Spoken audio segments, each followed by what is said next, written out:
اتنے دن سے ہماری یہ پٹائی کرتے ہیں, ہمیں اتنا مارتے ہیں, اتنا ہمیں تنگ کرتے ہیں. اے اللہ, آج تک میں نے صبر سے کام لیا ہے, میں نے کوئی شکایت ان کی نہیں کی ہے, لیکن آج یہ ہمیں بتوں کا دانہ دے رہے ہیں اور کہتے ہیں ہمارے بتوں نے تمہاری بینائی چھین رکھی ہے, لات اور عزا نے سلب کر لیا ہے اور تم ان کی عبادت ترک کر دی. ایمان لانے کے بعد تم سے ناراض ہوئے, تمہیں انہوں نے اندھی کر دیا. اللہ, اس سے تو ان کا کفر اور یہ اپنے کفر میں اور پکے ہوں گے اور ہمارا نام لے کر کے سینکڑوں انسانوں کو کہے گے دیکھو زنیرہ ایمان لائی, ہمارے لات اور عزا بابا نے ان کی آنکھیں چھین لی. اللہ اس سے اور لوگوں کو گمراہ کریں گے. راوی حدیث کہتے ہیں اللہ کی قسم, زنیرہ رضی اللہ تعالیٰ نے بیان کیا ہم سے کہ جیسے زنیرہ نے دعا مانگی اللہ تعالیٰ نے ان کی بینائی ایسی لوٹائی کہ پہلے سے بھی زیادہ ان کی بینائی تیز ہو گئی. میرے بھائیوں, قربانی کی ضرورت ہے, جان کی, مال کی, وقت کی, ہر اعتبار سے قربانیاں. آپ حضرات جانتے ہیں جس طرح سے یہ علم کی قربانی, جسم کی قربانی, مال وقت کی قربانی, جان اور مال کی قربانی اسلام اپنے ترقی کے لیے آپ سے مطالبہ کرتا ہے, ویسے اپنے آپ کے مال کا بھی مطالبہ کرتا ہے. نبی علیہ السلام ہجرت کے 9ویں سال پتہ چلا کہ روم بڑا زبردست لشکر لے کر کے مدینے پر حملہ کرنے والا ہے. سپر پاور ملک تھا, لاکھوں کی فوج تھی, اسلحے سے لیس. پتہ چل گیا کہ وہ ہمارے ملک مدینے پر حملہ کرنے والا ہے. نبی علیہ السلام کو اطلاع ملی, آپ نے اعلان کر دیا لوگوں تیار ہو جاؤ, ہم یہ موقع نہیں دیں گے کہ روم ہمارے یہاں آ کر کے ہم پر حملہ کریں, ہم خود اس کے اوپر چڑھائی کریں گے. گرمی کا موسم تھا, کھجور پک رہے ہیں. قرآن پاک سورہ توبہ کے اندر واقعہ موجود ہے, بڑی تفصیل کے ساتھ امام بخاری رحمت اللہ علیہ نے اپنے صحیح کے اندر بھی نقل کیا ہے. یہ بڑی آزمائش کا وقت تھا, کون کتنی قربانی دیتا ہے. سال بھر انتظار کر رہے تھے, کھجور کا پھل تیار ہے. ہر کھجور کے باغ والے کے اوپر ضروری ہے کہ کھجور کا پھل توڑے, سکھائے اور سال بھر کے لیے اس کو محفوظ کرے. ادھر اعلان ہو گیا کھجور کو اسی حالت میں چھوڑو اور تمہیں جہاد میں نکلنا ہے. یہ کتنی بڑی قربانی تھی. اس جنگ میں کیا کیا ہوا اور کس حالت میں لوگ گئے, اس کے لیے پورا ایک وقت چاہیے. اتنا یاد رکھیں, ایک بڑی ہی تنگی, بڑی آزمائش اور بڑے پریشانی کا یہ جہاد تھا, سفر تھا. نبی علیہ السلام کے پاس کیونکہ آرڈر تھا ہر ایک کو نکلنا ہے, پورا مدینہ نکل پڑا. چھوٹے بچے, چھوٹے بڑے, امیر غریب, سب کو نکلنا ہے. کیوں؟ سپر پاور کا مقابلہ کرنا ہے اور روم اب ہمارے اوپر, ہمیں وہاں سے روم للکار رہا ہے کہ ہم مدینے پر حملہ کریں گے. ہم یہ موقع نہیں دے سکتے کسی کو, ہم اہل مدینہ مسلمان خود جا کر کے اس پر حملہ کریں گے. اللہ سلجھانے لگے, بڑے حوادث پیش آئے. ان میں اللہ اکبر نکلنے کے پہلے اب آئی مال کی قربانی. اور کیسے؟ آپ منبر پر کھڑے ہوئے, اے لوگوں, جہاد میں نکلنے کے لیے بہت بڑے مال کی ضرورت ہے, لوگوں تعاون کرو, مال جمع کرو, مال جمع کرو. سب لوگ بیٹھے ہیں. بیچ سے عثمان بن عفان کھڑے ہوئے, مال کی ضرورت ہے. یا رسول اللہ, علیہ مئات بعیر ما احلاسها. یا رسول اللہ, 100 اونٹ میری طرف سے, اور صرف اونٹ نہیں, 100 اونٹ سامان سے لدائے میری طرف سے. آپ نے قبول کر لیا. پھر آپ نے اعلان کیا, اے لوگوں, ابھی اتنا کی ضرورت پوری نہیں ہوگی, اور چاہیے. اور اعلان کیا. عثمان بن عفان پھر کھڑے ہو گئی, یا رسول اللہ, میری طرف سے 2 اونٹ. یا رسول اللہ, علیہ مئات بعیر, میرے ذمے میں 200 اونٹ پیش کرتا ہوں, اور یہ 200 اونٹ خالی نہیں بلکہ سامان سے لدے لدائے, تاکہ مجاہدین کا بھی کام ہو جائے, سواری کا بھی کام آئے, اور اس کے ساتھ ساتھ یہ کھانے پینے کے بھی کام آئے. اللہ کے رسول نے قبول کیا. پھر آپ نے اعلان کیا, تو کوئی نہ اٹھا. عثمان بن عفان اللہ نے ان کو مال دیا تھا. دوستو آج مالداروں کو چاہیے کہ اسلام کی سربلندی کے لیے اپنا مال اللہ کے راہ میں، غریبوں میں، مدارس قائم کرنے میں، دینی تعلیم میں، اور یہ ہماری جماعت اہل حدیث جو بیٹھی ہے، جو اصلی اسلام کے علم بردار اس کائنات میں اس وقت ہیں، ان کو بھی چاہیے اپنے مساجد، اپنے مدارس اور کتاب و سنت کی نشر و اشاعت میں آج اعلان کر رہا ہے اسلام. اہل حدیث و قربانیاں، مال کی بھی قربانی دو. میرے بھائیوں کب اب اس کے بعد آپ کو چانس ملے گا؟ اللہ کے رسول نے اعلان کیا.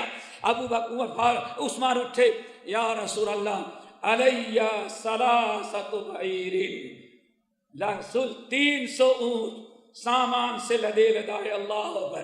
پھر اور بڑھایا اور بڑھایا. بعض روایتوں میں 6 اور بعض روایتوں میں 900 کو تذکرہ ہے. کتنا؟ 600 اونٹ یا دوسری روایت 900 اونٹ. اللہ اکبر. سامان سے لدے لدائے. نبی علیہ السلام منبر سے نیچے اتر آئے ہنستے ہوئے. اے قربانی. منبر سے نیچے آئے، سارے لوگ پریشان، ہنستے ہوئے مسکراتے ہوئے. اللہ کے رسول منبر سے نیچے آ گئے. کیا ہوا یا رسول اللہ؟ عثمان. اللہ کے رسول نے عثمان کو پکارا. لوگوں سن لو، یہ تمہارا بھائی عثمان ہے. عثمان آج تو نے مال کی قربانی دی، تیرا رب تجھ سے اتنا خوش ہو گیا کہ رب نے بشارت سنائی، جنت تو تیرے اوپر واجب کر ہی دیا، اب زندگی میں تجھ سے کچھ سرزد بھی ہوگا تو اللہ نے سارے گناہوں کو معاف کر دیا ہے. کہاں گئے وہ لوگ جو عثمان کو ظالم اور کافر کہتے ہیں؟ سوچو ذرا سا. یہ ہے عثمان رضی اللہ تعالیٰ عنہ کی قربانی.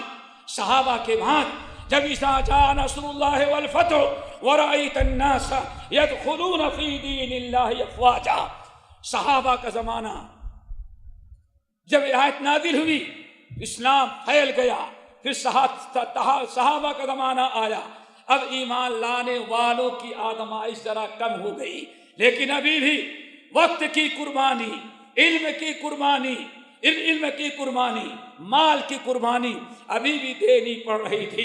میرے بھائیوں، میں نے کہا یہ بڑی طویل داستان ہے، اگر بیان کرنے لگوں تو بہت وقت چاہیے، لیکن اتنا ضرور یاد رکھنا، جس طرح سے جان کی قربانی اسلام کا مطالبہ ہے اسلام کے عروج و ترقی کے لیے، ویسے ہی مال کی، ویسے ہی علم کی، ویسے ہی وقت کی، ویسے ہی آپ کے رائے اور مشورے کی. یہ ساری قربانیاں ہیں جو اسلام آپ سے طلب کرتا ہے، اور انہی قربانیوں کے بعد اسلام دنیا میں آگے بڑھتا رہا اور انشاءاللہ آئندہ بھی بڑھتا رہے گا. لیکن پھر ایک بڑی قربانیوں کا زمانہ آیا. کب؟ جب اسلام میں اختلافات شروع ہوئے، نئے نئے بدعتی فرقے پیدا ہو گئے، طرح طرح کی فرقے بندیاں شروع ہو گئی. یہ دور بھی آزمائش کے لیے بڑا خطرناک تھا.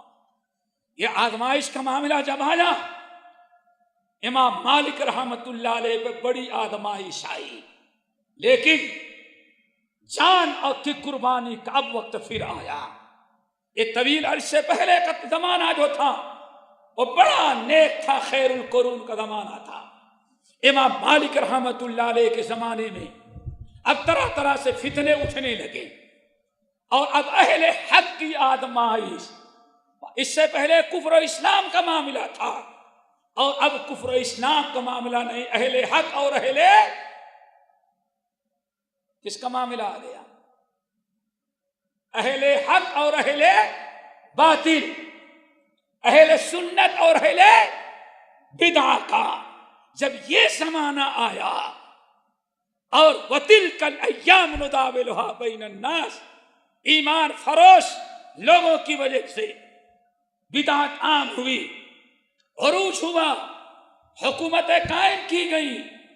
سندھ کے اندر آپ کا موجودہ سندھ، یہ پاکستان کا سندھ، آپ کا گجرات کا وہ حصہ جو سندھ سے ملا ہوا ہے، اور وہاں ملتان تک. کہاں تک؟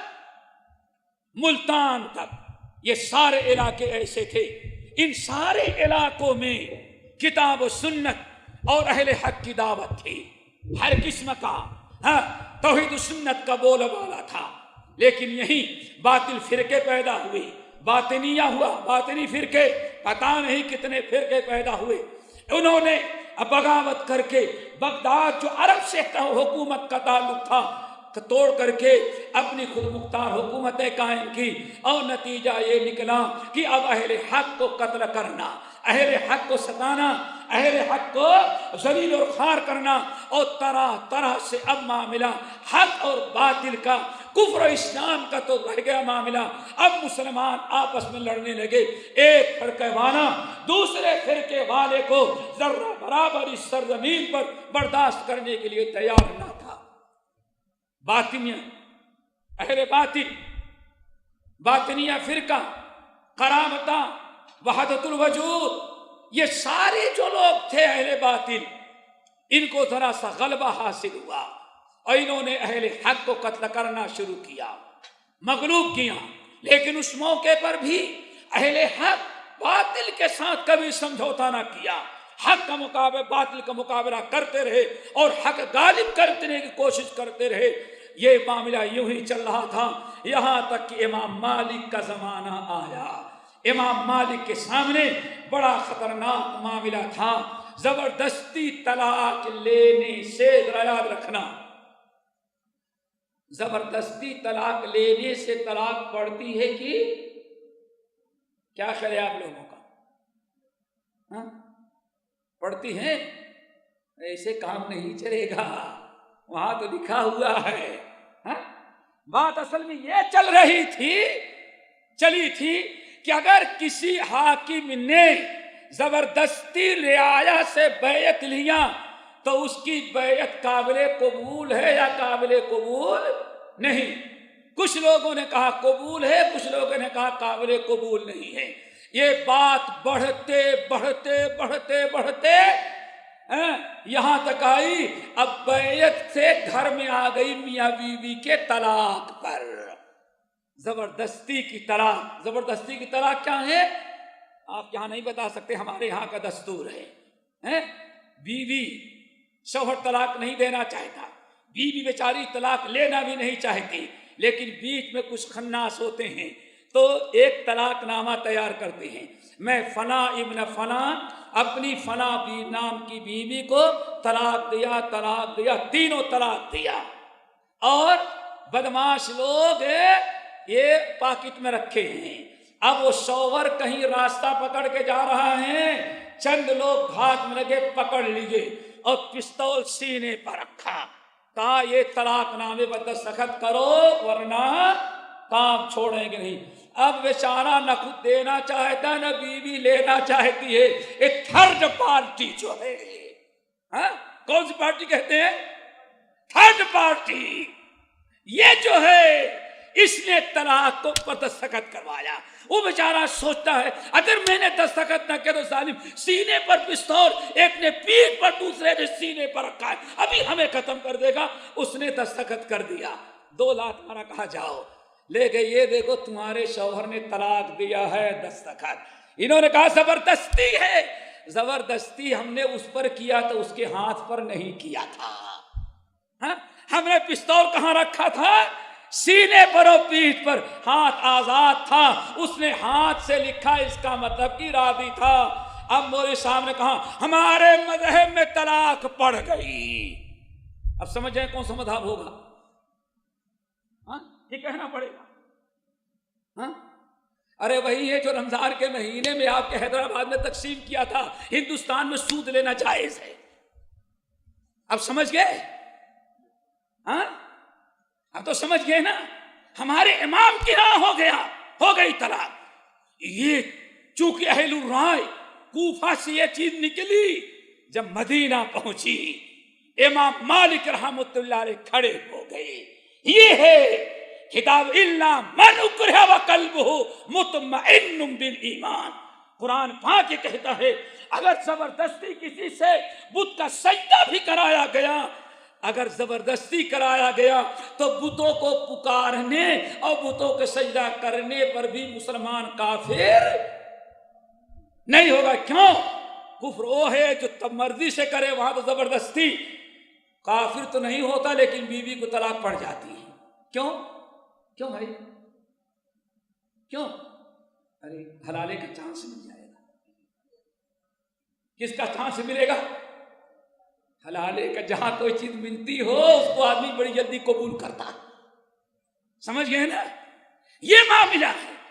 جب یہ اہل الحدیث اہل مدینہ کے پاس پہنچی، معاملہ ابھی اہل الرائے کا تھا. جب یہ فتویٰ مدینہ پہنچا، امام مالک سب سے بڑے مفتی تھے، انہوں نے فتویٰ دیا طلاق المکرہ لیس بشیء. زبردستی کی طلاق لینے سے طلاق پڑتی نہیں، اس کی کوئی قدر و قیمت نہیں ہے.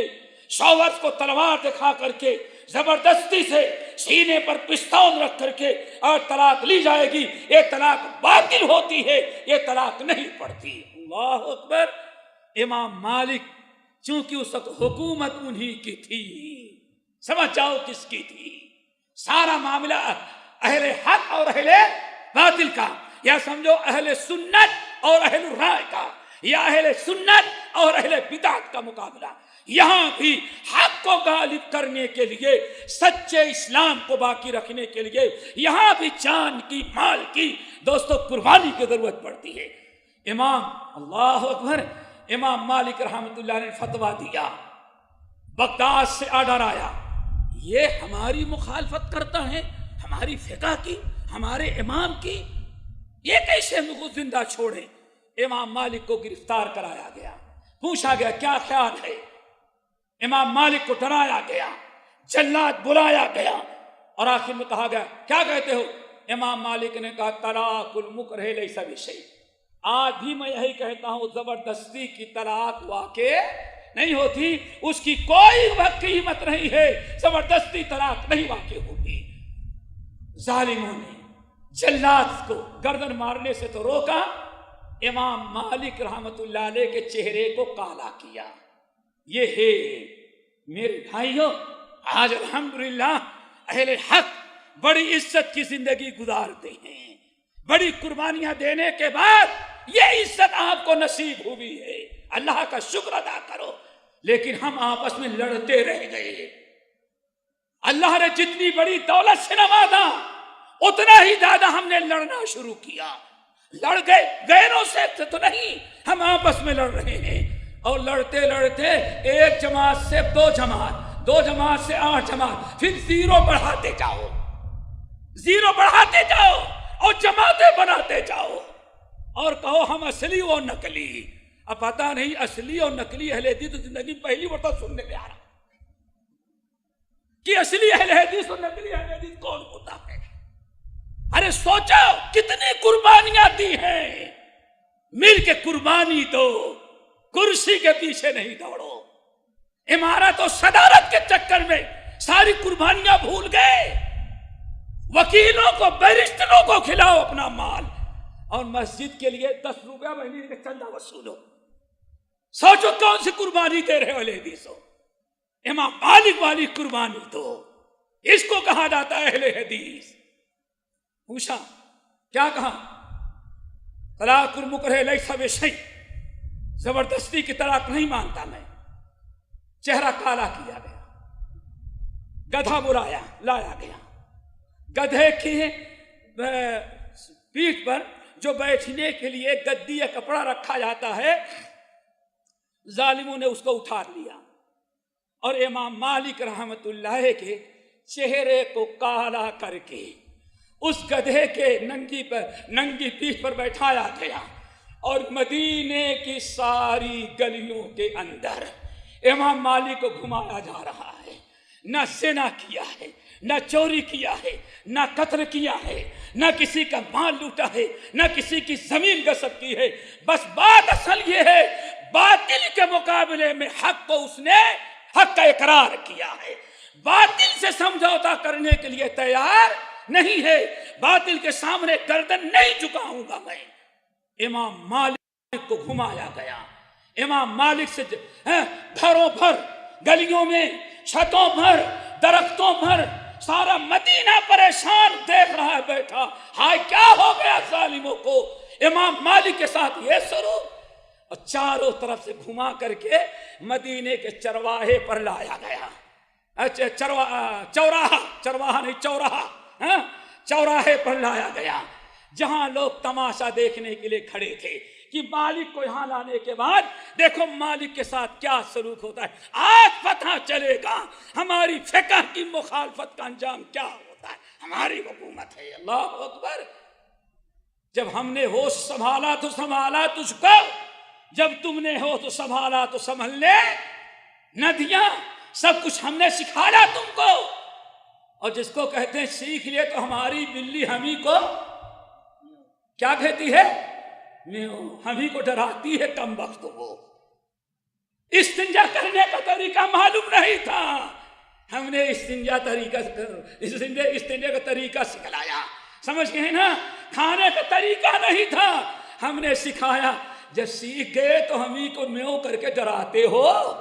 اللہ، امام مالک رحمت اللہ علیہ لائے گئے چوراہے پر، گدھے سے پر سوار، چہرہ کالا، جہاں ہزاروں کی تعداد میں تماشا دیکھنے کے لیے لوگ کھڑے تھے، امام مالک کھڑے ہوئے اور کہا من عرفنی فقد عرفنی ومن لم یعرف فانا مالک بن انس اقول ان طلاق المکرہ لیس بشیء۔ اے لوگو، مدینے والو، تماشا دیکھنے والو، میرا چہرہ کالا کر دیا گیا ہے، شاید کہ بہت لوگ نہ پہچانتے ہوں، جو پہچانتے ہیں وہ پہچان رہے ہیں، اور جو نہیں پہچانتے وہ بھی سن لے اچھی طرح سے، میں مالک ابن انس ہوں، اور یہاں بھی گردن مارنے کے پہلے پھر بھی فتویٰ دے کے جاتا ہوں کہ زبردستی کی طلاق واقع نہیں ہوتی، یہ قول باطل ہے۔ امام مالک رحمت اللہ علیہ آج اس قربانی کی، اخلاص کے ساتھ، اتفاق کے ساتھ، اتحاد کے ساتھ، تقویٰ و زہد کے ساتھ، ہمدردی کے ساتھ آج حق کے ظاہر کرنے کی ضرورت ہے، نہ کہ آپس میں مسائل کو الجھانے کی ضرورت ہے۔ اللہ اکبر۔ اس کے بعد کہاں تک جائیں گے آپ؟ احمد بن حنبل کا زمانہ آیا، اہل باطل اور پنپ گئے، فرقے اور پیدا ہو گئے۔ مامون رشید نے ہندوستان کے سب سے بڑے پنڈت کو بلا کر کے سنسکرت کی کتابوں کا عربی میں ترجمہ کرایا، ایک نیا علم نظر آیا۔ یونان کے فلسفیوں کو بلا کر کے یونانی زبان کی کتابوں کو عربی میں ترجمہ کروایا۔ اب ایک نیا علم دنیا عرب میں آ گیا، ہندوستانی فلسفہ اور یونانی فلسفہ۔ یہ جب دونوں چیزیں عام اس طرح سے اب لوگ نیا علم پڑھے تو اب کتاب و سنت کو سیدھے سمجھنے کے بجائے کس سے؟ ہماری عقل نہیں قبول کرتی، سمجھئے نا۔ اب سارا معاملہ کیا ہے؟ علماء فیصلہ نہیں، سند نہیں، فیصلہ کون کرے گی؟ ہماری یہ تو سنا ہوگا، نام لے گے تو گستاخی ہوگی، نام لے گے تو گستاخی ہوگی، چونکہ بہت بڑے تھے، فیصل ایوارڈ بھی غلطی سے مل گیا تھا، لیکن کہتے کیا ہیں؟ بخاری کی 3 حدیثیں جھوٹی ہیں، ہے نا؟ بخاری کی کتنی حدیث ہیں؟ 3 جھوٹی، تینوں جھوٹی ہیں۔ پھر اگر بخاری مسلم نے محدثین نے کسی حدیث کو صحیح کہہ دیا، ہماری عقل قبول نہ کرے تو کیسے قبول کر لیں ان کی بات کو؟ ہو سکتا ہے بخاری نے کسی کی محبت میں حدیث کو صحیح کہہ دیا، مرتے یہ نام نہیں لیتا، اگر نہیں ہو تو شیخ عبد الرحیم مکی سے پوچھ لو، سمجھ گئے میرے خیال سے، سمجھ گئے نا؟ میرے بھائی ہو، سوچو ابھی عقل کی بات آئی، موسیٰ علیہ السلام ملک الموت کا مار ہے، یہ عقل میں آنے والی بات ہے، سمجھ گئے نا؟ اور کتاب کا نام بتا دیتے ہیں، اگر زیادہ تفصیل چاہیے تو حجیت حدیث، کتاب کا نام کیا ہے؟ حجیت حدیث۔ کتاب کے مصنف ہیں شیخ الحدیث مولانا محمد اسماعیل صاحب گجران والا رحمت اللہ علیہ،